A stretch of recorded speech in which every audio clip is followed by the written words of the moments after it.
अस्सलामुअलैकुम dear student, कैसे हैं आप लोग। उम्मीद है आप लोग ठीक से होंगे। काफ़ी टाइम के बाद आज हम अपना लेक्चर रिकॉर्ड कर रहे हैं। रीज़न ये थी कि कुछ मसरूफियात थी और फिर तबीयत भी काफ़ी ख़राब रही है, फ्लू और बुखार वगैरह, जिसकी वजह से प्रॉपर लेक्चर रिकॉर्ड नहीं हो सका। उसके लिए माज़रत। आज हम एफएससी फर्स्ट ईयर चैप्टर 4 और उसका सॉलिड टॉपिक जो है उसको स्टार्ट कर रहे हैं। अल्लाह से दुआ को हूँ अल्लाह आपको कामयाब व कामरान करे।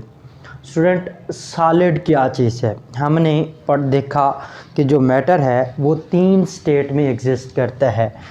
किस किस स्टेट में मैटर की प्रेजेंस या एग्जिस्टेंस है? वो 3 स्टेट्स हैं। मैटर 3 स्टेट में जो फंडामेंटल स्टेट है, वैसे तो 4 स्टेट है। चैप्टर 3 के अंदर हमने गैसेस को पढ़ा। चैप्टर 3 के लास्ट टॉपिक में हमने प्लाज्मा पढ़ा, जो अब 4th स्टेट ऑफ मैटर के तौर पर जिसको कंसीडर किया जाता है। उसके साथ ही फिर चैप्टर 4 में हमने लिक्विड पढ़ा, लिक्विड की करैक्टरिस्टिक्स और वो इंटरमॉलिक्यूलर फोर्सेस और hydrogen bonding, vapour pressure, liquid crystal, ये पॉइंट्स पढ़े थे। आज हम सॉलिड का पोर्शन पढ़ने जा रहे हैं। जो मैटर की 3 स्टेट, फिज़िकल स्टेट्स जिसे हम बोलते हैं फिज़िकल स्टेट्स। एक हमारे पास है सॉलिड, एक लिक्विड, जो मेजर फंडामेंटल स्टेट्स हैं।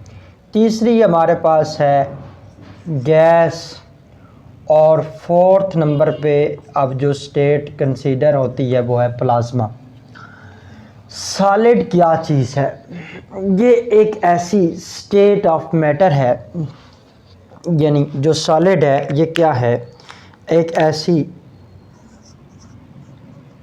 स्टेट ऑफ मैटर है जिसकी डेफिनिट शेप है,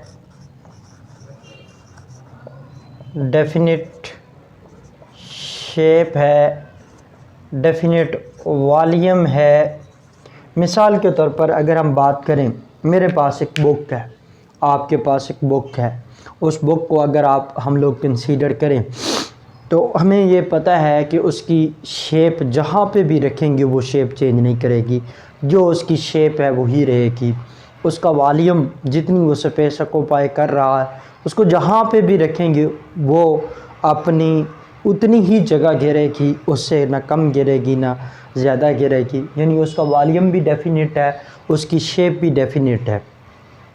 अगली बात पे हम देखें तो सॉलिड जो है ये इनकम्प्रेसिबल है, इनको हम कंप्रेस नहीं कर सकते, इनकम्प्रेसिबल। ओनली जो कंप्रेसिबल हैं स्टेट ऑफ मैटर में वो हमने देखा गैसेस है। सॉलिड को या लिक्विड को हम कंप्रेस नहीं कर सकते। उसकी रीज़न क्या है कि जो सॉलिड है या जो लिक्विड है उनके अंदर जो मॉलिक्यूल्स होते हैं वो एक दूसरे के करीब होते हैं, उनमें एम्प्टी स्पेसेस नहीं होती। अगर हम इंटर मॉलिक्यूलर फोर्सेस की बात करें, इंटर मॉलिक्यूलर फोर्सेस, तो वो सॉलिड के अंदर बहुत स्ट्रांग हैं। इनके अंदर बहुत इंटरमॉलिक्यूलर फोर्सेस जो हैं वो स्ट्रांग होती हैं। ये हाईली डेंसिव होते हैं, इनकी डेंसिटी जो है वो ज़्यादा होती है, हाई डेंसिटी होती है इनके अंदर। इनकी डेफिनिट ये क्रिस्टल फॉर्म में एग्जिस्ट करती हैं, एग्जिस्ट इन क्रिस्टल फॉर्म। इनको क्रिस्टल फॉर्म में ये सॉलिड जो है ये एग्जिस्ट करते हैं। अगली बड़ी इम्पॉर्टेंट और ख़ूबसूरत बात ये है कि जो सॉलिड होते हैं ये रिजिड होते हैं, ये हार्ड होते हैं, ये इनको चेंज नहीं किया जा सकता, ये फिक्स्ड अपनी पोजीशन को फिक्स रखते हैं।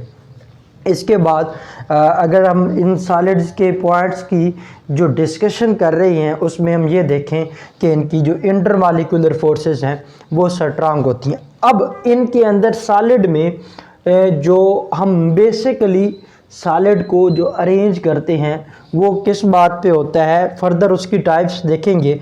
ये क्रिस्टल फॉर्म में एग्जिस्ट करते हैं, इनकी कोई ना कोई शेप एग्जिस्ट कर रही होती है, उसमें जो सॉलिड है वो मोस्टली तौर पर एग्जिस्ट करते हैं। अगले पॉइंट पे हम आए कि जो टाइप्स ऑफ सॉलिड है, ये बड़ा इंपॉर्टेंट हमारा पॉइंट है आज के लेक्चर का, कि जो टाइप्स ऑफ सॉलिड है उसकी बात करें तो इनमें अरेंजमेंट का फैक्टर भी है। किसके अंदर? सॉलिड के अंदर अरेंजमेंट, ये अरेंजमेंट भी होती है। अब अगर हम बात करें टाइप्स ऑफ सॉलिड की, तो टाइप्स ऑफ सॉलिड में हम दो बातें करेंगे। टाइप्स में वो टाइप्स, पहली बात हम ये करें कि ये टाइप्स किस बात पे हम सॉलिड को उसकी टाइप्स में अरेंज कर रहे हैं, वो on the basis of arrangement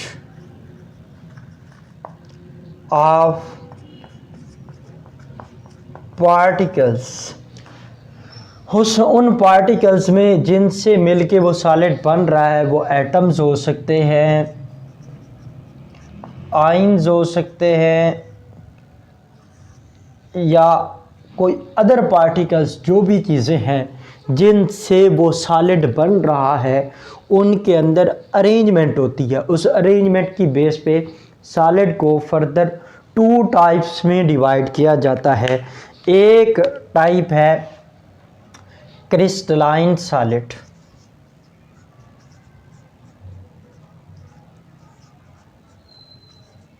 दूसरी टाइप है अमार्फस सॉलिड।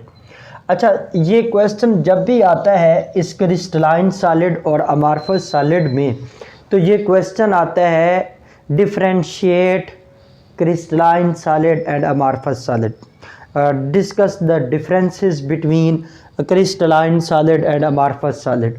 और जब भी ये आप लोगों को डिफरेंशिएशन का क्वेश्चन दिया जाए तो उसको आपने टेबल फॉर्म में लिखना होता है, एक दूसरे के पैरेलल इन पॉइंट्स को आपने कंप्लीट करना है, स्टडी करना है। दूसरा है अमार्फस solid.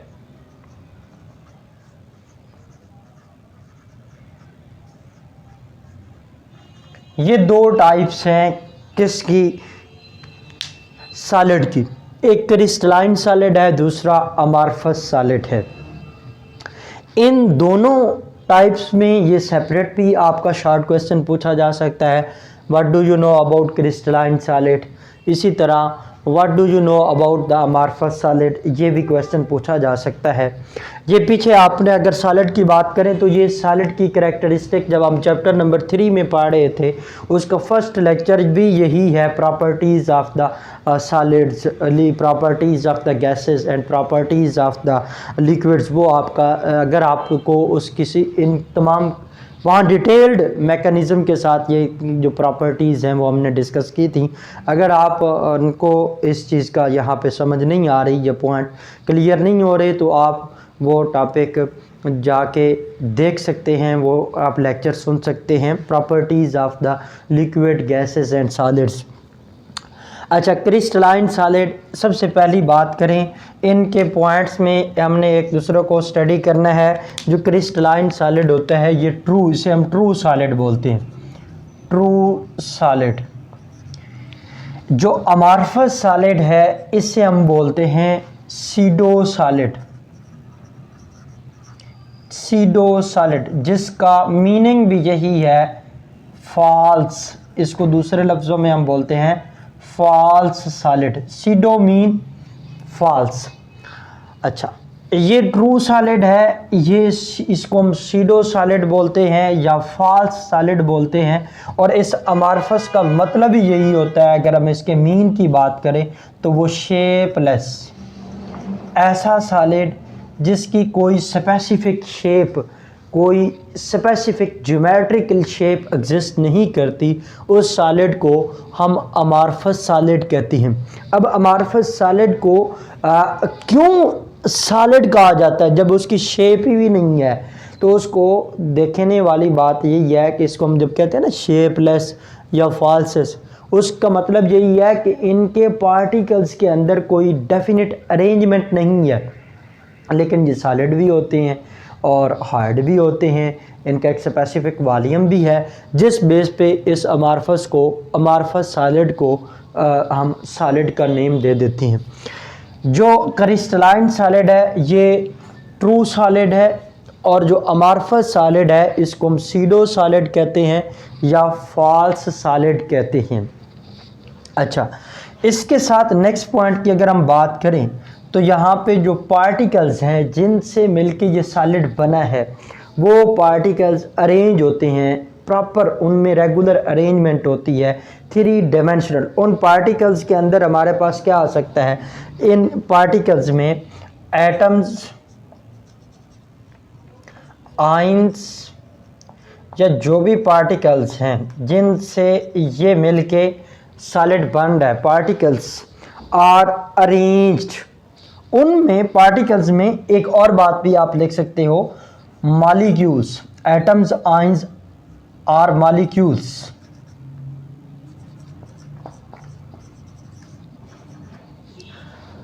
Are arranged regularly in 3 dimensional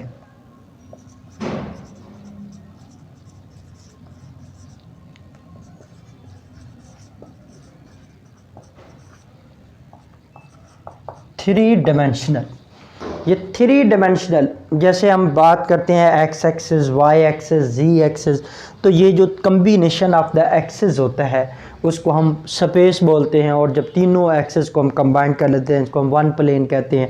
अगर एक्स एक्सिस पे हम बात कर रहे हैं तो वो वन प्लेन है, 2 एक्सिस पे हम बात कर रहे हैं यानी एक्स और वाई तो इसे हम 2 एक्सिस कहेंगे। अगर हम एक्स, वाई और जी तीनों एक्सिस को ले रहे हैं तो इसे हम 3 डायमेंशनल अरेंजमेंट का नाम देते हैं।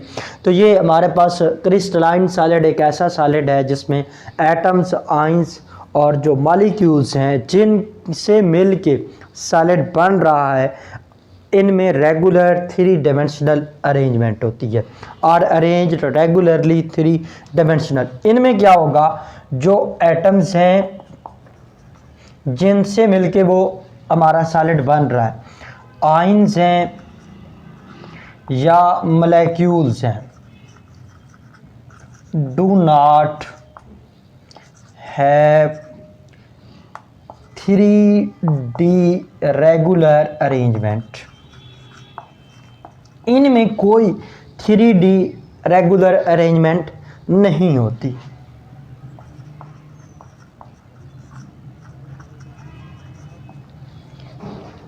इनमें प्रॉपर अरेंजमेंट होती है।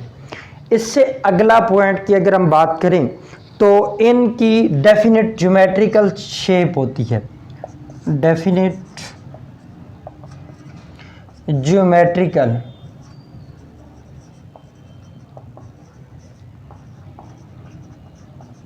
शेप। और जो हमारे पास अमारफस सॉलिड्स हैं इनकी डोंट हैव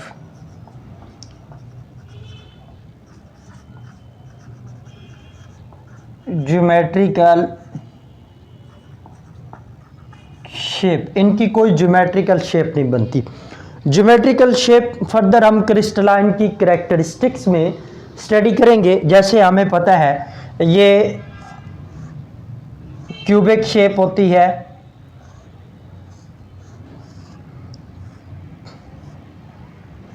किसी सॉलिड की जैसे ये क्यूबिक शेप बन सकती है। ये क्यूबिक कोई स्पेसिफिक, अगर हम उसकी स्पेक्ट्रोस्कोपिक स्टडी करें, उसके फीचर्स को स्टडी करने के लिए, उसकी क्रिस्टलोग्राफी को, तो वो एक उसकी जो क्यूब बन रहा है वो उसकी एक स्पेसिफिक शेप बने। या ये हमें पता है हेक्सागोनल हो सकता है, जैसे डायमंड है वो एक हेक्सागोनल स्ट्रक्चर देता है, NaCl जो है वो एक क्यूबिक स्ट्रक्चर देता है। तो ये एक डेफिनेट क्रिस्टलाइन सॉलिड्स की एक डेफिनेट ज्योमेट्रिकल शेप है। और जो अमारफस सॉलिड्स हैं उनकी कोई डेफिनेट शेप नहीं होती।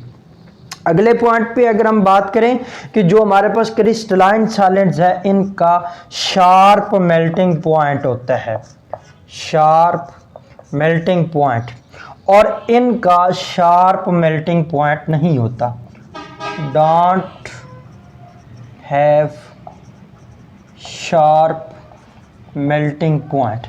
स्टूडेंट ये पॉइंट हम ऑलरेडी डिस्कस कर चुके हैं कि शार्प मेल्टिंग पॉइंट क्या चीज़ है।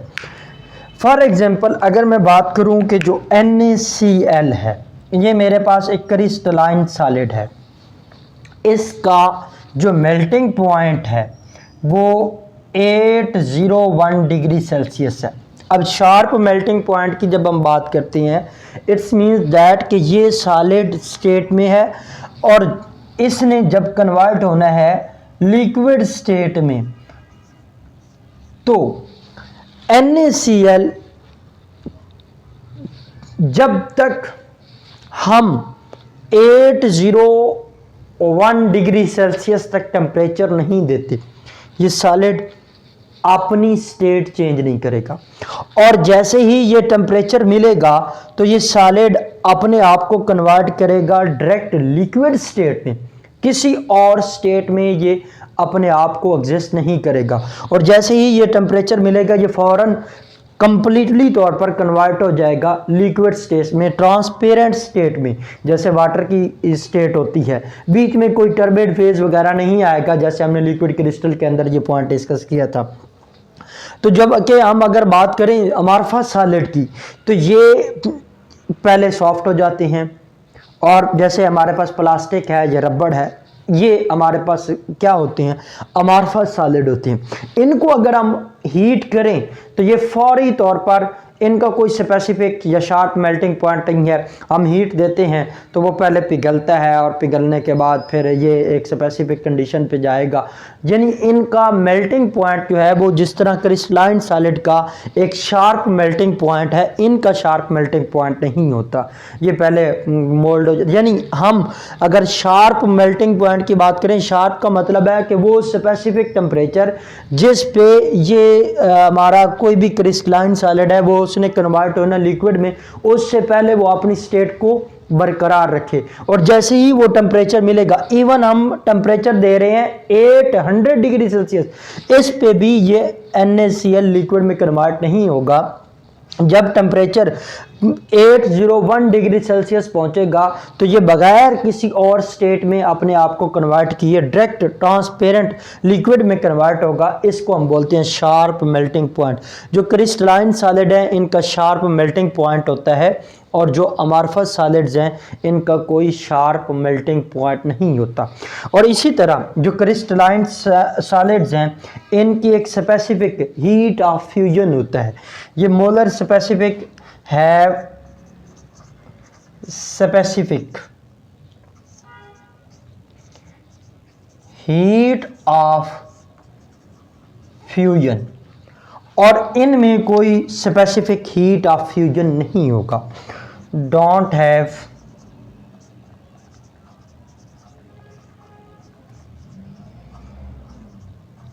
स्पेसिफिक हीट ऑफ फ्यूजन, इनकी कोई स्पेसिफिक हीट ऑफ फ्यूजन नहीं होगा। और जो क्रिस्टलाइन सॉलिड है इनकी स्पेसिफिक जो है वो हीट ऑफ फ्यूजन होता है। अच्छा, अगली बात और सबसे इम्पॉर्टेंट पॉइंट ये है कि जो क्रिस्टलाइन सॉलिड हैं ये एनोस्ट्रॉपिक बिहेवियर देते हैं। एनोस्ट्रॉपिक प्रॉपर्टीज शो करते हैं, और ये मोस्टली तौर पर जो अमॉर्फस सॉलिड होते हैं ये आइसोट्रोपिक होते हैं। आइसोट्रोपिक, या ये बिहेव करते हैं, बिहेव एज लिक्विड। अब हमारे पास जो बात आती है वो क्या है, एनोस्ट्रॉपिक प्रॉपर्टीज़ या आइसोट्रोपिक प्रॉपर्टीज़ की। इसके लिए हमें एक एग्जांपल को अपने माइंड में क्लियर करना है। आइसोट्रोपिक वो प्रॉपर्टीज़ हैं जो डायरेक्शन पे डिपेंड करती हैं, और जो एनोस्ट्रॉपिक प्रॉपर्टीज़ हैं और जो आइसोट्रोपिक प्रॉपर्टीज़ हैं ये ऐसी प्रॉपर्टीज़ हैं जो डायरेक्शन पे डिपेंड नहीं करती। हमें पता है कि जो क्रिस्टलाइन सॉलिड्स हैं इनके अंदर जो मॉलिक्यूल्स हैं उनकी एक प्रॉपर अरेंजमेंट होती है, वो प्रॉपर एक वे के साथ अरेंज हो रहे होते हैं, उनमें एक रेगुलर थ्री डायमेंशनल अरेंजमेंट होती है। हर डायरेक्शन के अंदर हम जिस यानी अगर एक्स एक्सिस पे देखेंगे तो वो मॉलिक्यूल्स की तादाद और होगी, वाई एक्सिस पे देखेंगे तो मॉलिक्यूल्स की तादाद जो है वो और होगी, जो जी एक्सिस पे देखेंगे तो पार्टिकल्स की जो नंबर ऑफ पार्टिकल्स हैं उनकी तादाद और होगी। तो इस सिलसिले में उनकी प्रॉपर्टीज़ हर एक्सिस पे चेंज होगी। अब उस एक्सिस पे अगर हम बात करें तो वो कौन सी प्रॉपर्टीज़ को ये एक्सप्लेन करती हैं, एनोट्रॉपिक प्रॉपर्टीज़, फिजिकल प्रॉपर्टीज़ या केमिकल प्रॉपर्टीज़। तो ये भी पॉइंट आपको क्लियर होना चाहिए। एनोट्रॉपिक प्रॉपर्टीज़ जो हैं ये मोस्टली फिजिकल करेक्टरिस्टिक या physical properties of a matter को एक्सप्लेन करती हैं। ये ऐसी प्रॉपर्टीज़ हैं जो डायरेक्शन डिपेंडेंट है, डायरेक्शन डिपेंडेंट,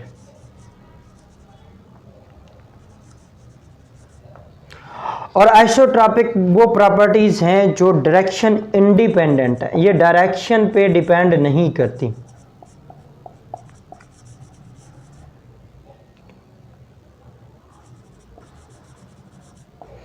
इनमें ये डायरेक्शन पे डिपेंडेंट करते हैं। अगर आप लोगों को एक पॉइंट याद हो, जब हमने पढ़ा था first chapter evidence of atom, वहाँ पे हमने एक स्पेक्ट्रोग्राफ्स को स्टडी किया था कि ये लाइनें एक ग्रेफाइट की, वहाँ पे मैंने ये आपको पॉइंट बताया था कि जो ग्रेफाइट है ये कार्बन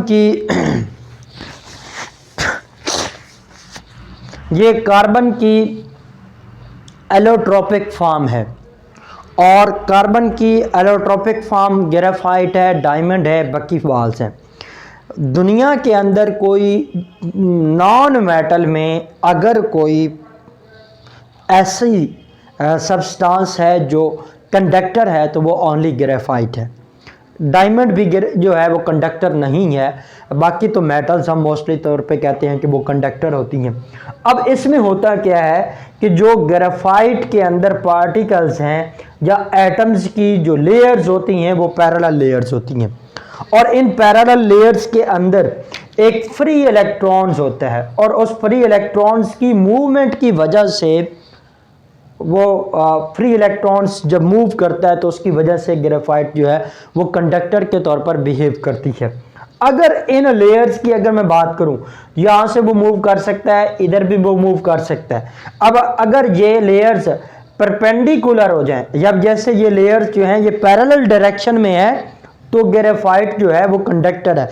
अगर ये लेयर्स परपेंडिकुलर डायरेक्शन में लाई करें, जैसे परपेंडिकुलर में ये है, एक लेयर ऐसे आ रही है, दूसरी लेयर ऐसे आ रही है, तो मुझे आप लोग खुद आइडिया दें ये इलेक्ट्रॉन फ्लो करेगा, आगे तो लेयर है उसको मूव करने के लिए या उस इलेक्ट्रॉन को मूव करने के लिए तो पाथ ही नहीं मिल रहा। तो इस डायरेक्शन में जब ग्रेफाइट की लेयर्स जो हैं वो परपेंडिकुलर होंगी तो इलेक्ट्रॉन फ्लो नहीं कर पाएगा, और इस केस में जो ग्रेफाइट है वो नॉन कंडक्टर होगा।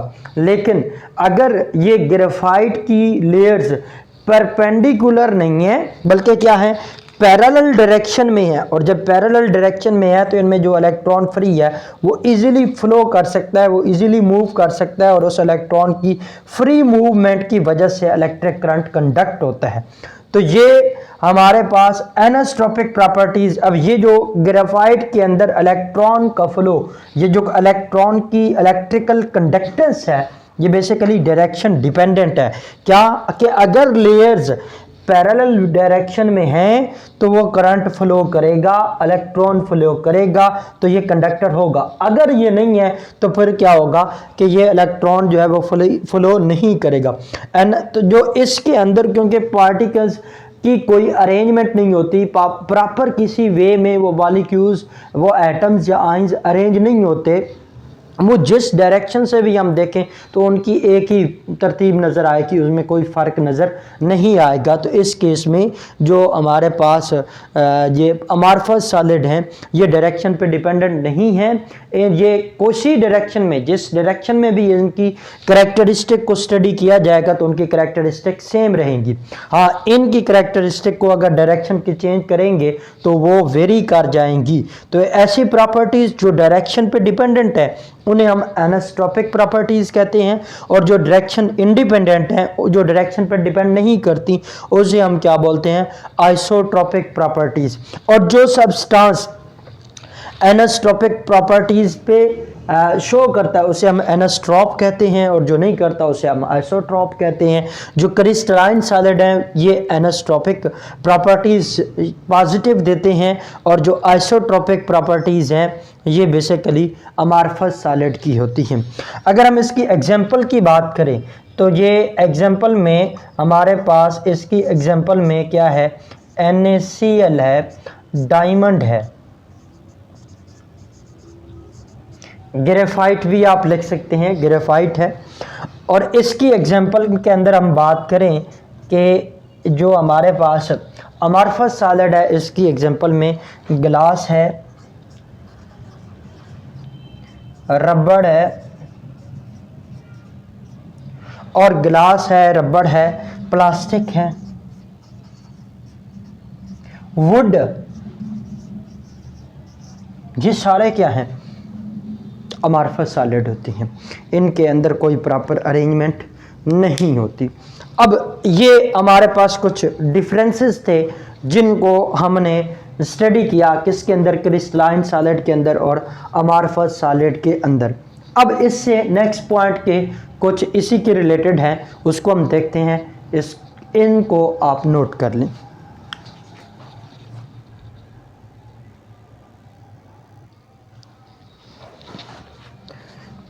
जी स्टूडेंट, ये हमारे पास डिफरेंसेस थे क्रिस्टलाइन सॉलिड और अमार्फस सॉलिड के।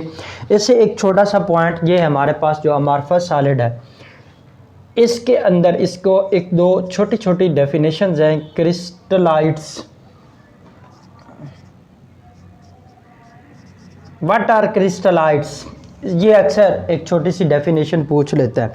अब हमारे पास हमने ये पॉइंट देखा कि जो अमार्फस सॉलिड है इनके अंदर जो पार्टिकल्स हैं जिनसे मिलके वो सॉलिड बना है अमार्फस, उसमें कोई आइटम्स हैं, आयंस हैं या मॉलिक्यूल्स हैं, उनकी कोई रेगुलर 3 डायमेंशनल अरेंजमेंट नहीं होती। वो किसी स्पेसिफिक अरेंजमेंट में नहीं होते, वो रैंडम होते हैं, उनमें कोई स्पेसिफिक अरेंजमेंट नहीं होती। जैसे अगर मैं ये बात करूं कि ये मेरे पास पार्टिकल्स हैं,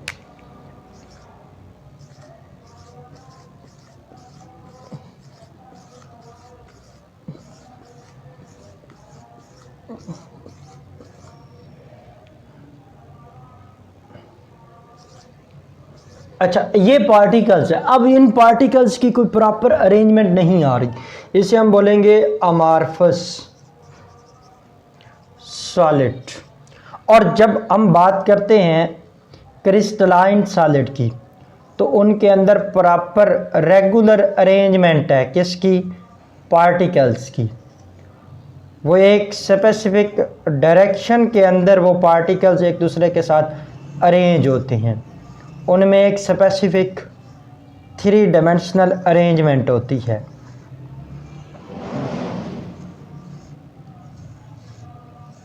जैसे ये हम बात करें क्रिस्टलाइन सॉलिड। अब जो अमार्फस सॉलिड है इसके अंदर मॉलिक्यूल्स की कोई प्रॉपर अरेंजमेंट नहीं है, रेगुलर 3 डायमेंशनल पैटर्न नहीं है। लेकिन इसको जब हमने सॉलिड का नाम दिया है तो डेफिनेट बात है कि ये हार्ड भी है, ये तो नहीं है कि ये हमने सॉलिड की जो पहले कैरेक्टरिस्टिक पढ़ी हैं कि सॉलिड हार्ड भी होते हैं, उनकी एक डेफिनेट शेप तो होती है लेकिन ज्योमेट्रिकल शेप नहीं होती, जैसे क्यूबिक या जो उनको हेक्सागोनल, उनको हम मोल्ड कर सकते हैं, उनको हम चेंज कर सकते हैं, जैसे ग्लास है, प्लास्टिक है, अपनी मर्जी की उनको शेप दे सकते हैं। इनको अपनी मर्जी की जो क्रिस्टलाइन सॉलिड्स हैं, इनको अपनी मर्जी की हम शेप नहीं दे सकते। जिसके अंदर वो क्रिस्टल बन गई है उसी में ही रहना है, हम उसको कभी भी किसी सूरत में भी चेंज नहीं कर सकते। हमारे पास पता है कि गिलास की मुख्तलिफ चीज़ें हमारे पास आ रही हैं, प्लास्टिक की मुख्तलिफ चीज़ें आ रही हैं, रबड़ की मुख्तलिफ चीज़ें आ रही हैं, एक ही रबड़ की मुख्तलिफ चीज़ें हम बना सकते हैं, कोई मसला नहीं है। तो इसका मतलब ये हुआ कि इनकी जो अमार्फस सॉलिड्स हैं उनकी कोई स्पेसिफिक ज्योमेट्रिकल शेप नहीं है, इनके अंदर जो क्रिस्टल्स बनती हैं उनकी स्पेसिफिक ज्योमेट्रिकल शेप है। अब इनको फिर हार्ड हमने सॉलिड का नाम इसलिए दिया क्योंकि हमने देखा कि वो हार्ड भी हैं, उनकी इंटरमॉलिक्यूलर फोर्सेस भी स्ट्रांग होती हैं, इनको कंप्रेस भी नहीं किया जा सकता, तो जिसकी बेस पे हम इनको सॉलिड का नाम भी देते हैं।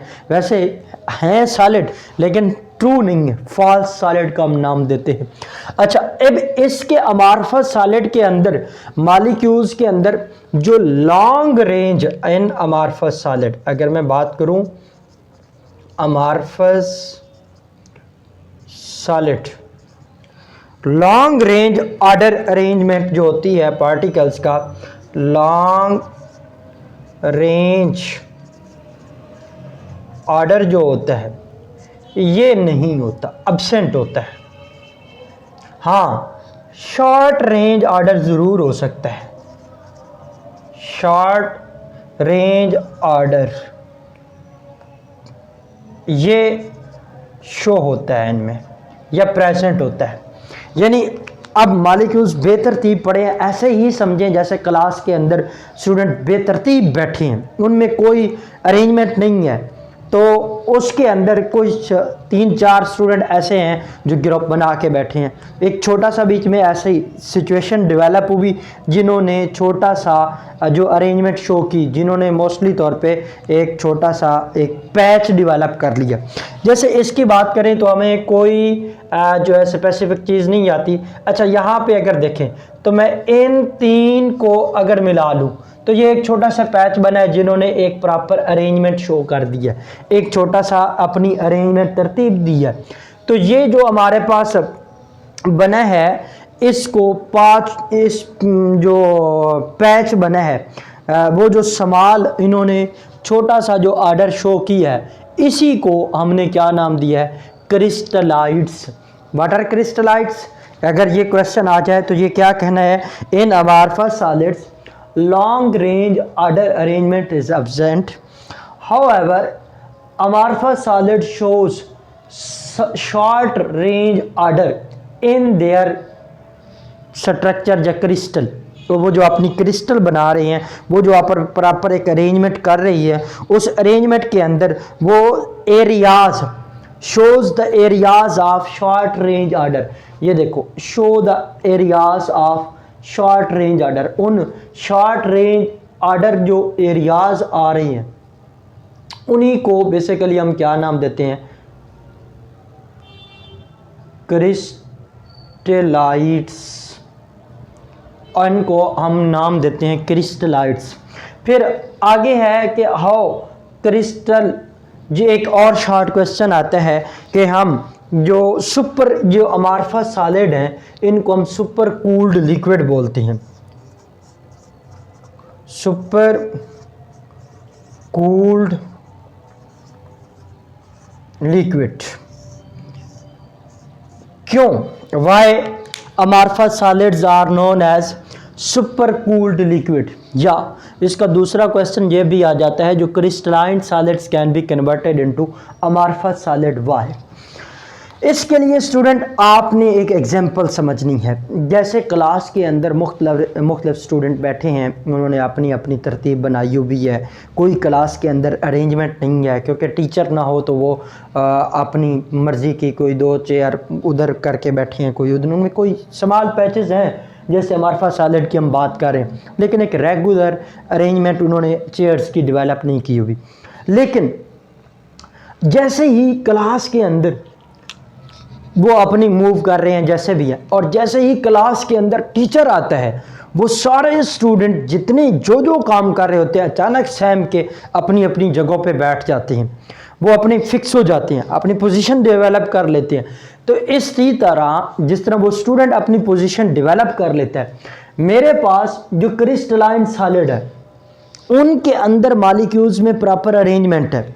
अगर मैं उसको मेल्ट करता हूं और मेल्ट करने के बाद उस मेल्टेड जो क्रिस्टलाइन सॉलिड है उसको मैं हाईली कूल कर देता हूं और वेरी शॉर्ट टाइम पीरियड, उन्हें टाइम ही नहीं देता अरेंजमेंट करने का, तो वो पार्टिकल सॉलिड तो हो जाएगा। आप यूँ समझे कि आप किसी जो वो क्रिस्टलाइन सॉलिड को जिसको मेल्ट किया था उसको एक ठंडे पानी के बाद में लिया, बहुत ठंडा था, उसके अंदर उसको जैसे ही वो मेल्टेड हो चुका था उसको गिराया तो वो फ़ौरन इकट्ठा हो गया, उसको अरेंजमेंट का टाइम ही नहीं मिला। तो अब वो हार्ड भी हो गया, हार्ड होने के साथ साथ उसने कोई डेफिनेट वॉल्यूम भी दे दिया, उसकी हो सकता है कि हम उसको प्रॉपर कोई सी चीज़ में डालें तो उसने शेप भी दे देगा, लेकिन वो अमारफस ही होगा क्योंकि उसमें लॉन्ग रेंज आर्डर जो है वो अब्सेंट होगा। तो उस सूरत हाल में जो हमारे पास जो सॉलिड बनेगा उसे हम सुपर कूल्ड लिक्विड कहते हैं और ये अमारफस सॉलिड ही होता है। और ये जो सुपर कूल्ड लिक्विड है ये किसको कहा जाता है, ये अमारफस सॉलिड होता है। और ये बनता कैसे है, इसको हम दूसरे लफ्ज़ों में जो हमारा क्वेश्चन बनता है वो ये है कि how you can convert crystalline solid into amorphous solid. तो ये कैसे बनता है, हम इसके अंदर क्या करेंगे, क्रिस्टलाइन सॉलिड को मेल्ट करेंगे। मेल्ट करने के बाद इस मेल्टेड जो हमारे पास सब्सटेंस होगा इसे हम क्या करेंगे, कूल करेंगे रैपिडली।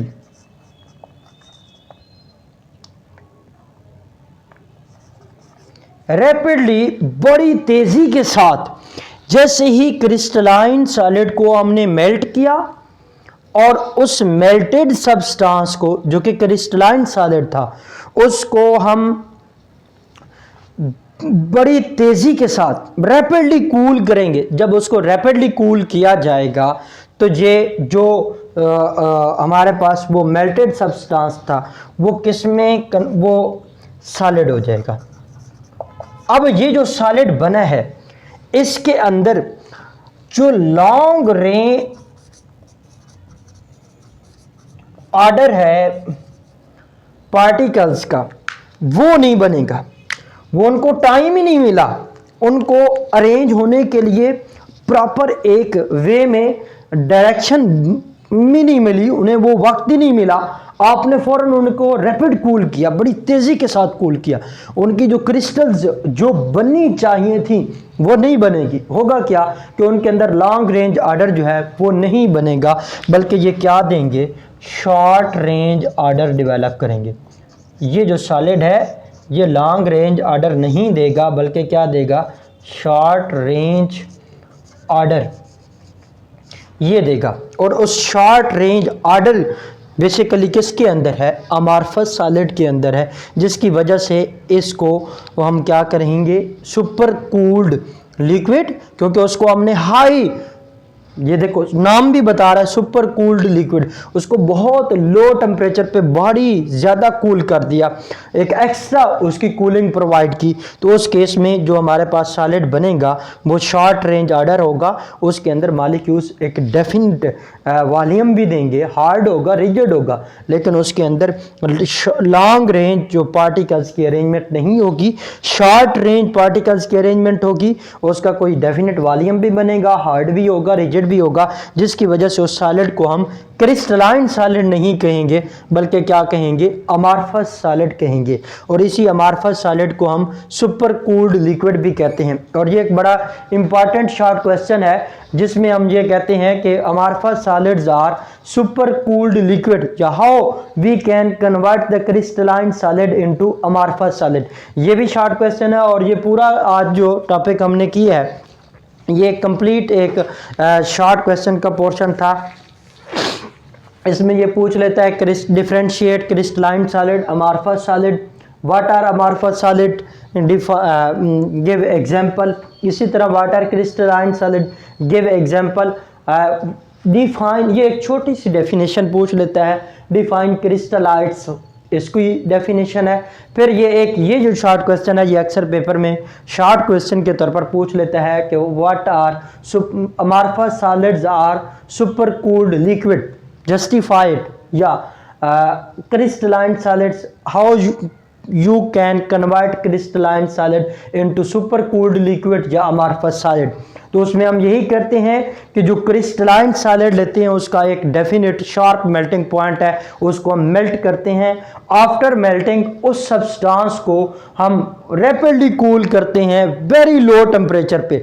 जब लो टेम्परेचर पे उसको कूल किया जाएगा तो उसके जो एटम्स हैं, आयंस हैं या पार्टिकल्स हैं, उनको अरेंजमेंट का टाइम ही नहीं मिलता, वो फौरन इकट्ठे हो जाते हैं। जैसे मैंने आपको एग्जांपल बताई कि जैसे ही टीचर आता है क्लास के अंदर तो स्टूडेंट भागने की कोशिश तो करते हैं अपने आप को अरेंज करने की, लेकिन वो अपने आप को अरेंज नहीं कर पाते, उसी तरह बिखरे पड़े होते हैं या बिखर के बैठते हैं। तो वो इसी तरह वो अपनी लॉन्ग रेंज आर्डर उनके अंदर नहीं बनेगा और उनके अंदर शॉर्ट रेंज आर्डर वो देंगे, लेकिन उस शॉर्ट रेंज आर्डर की वजह से इसको हम अमॉर्फस सॉलिड कहते हैं। और सॉलिड इसको इसलिए कहा जाएगा क्योंकि वो कोई डेफिनेट वॉल्यूम देंगे, हार्ड और रिजिड स्ट्रक्चर बनेगा, जिसको हम क्या नेम देंगे, सुपर कूल्ड लिक्विड।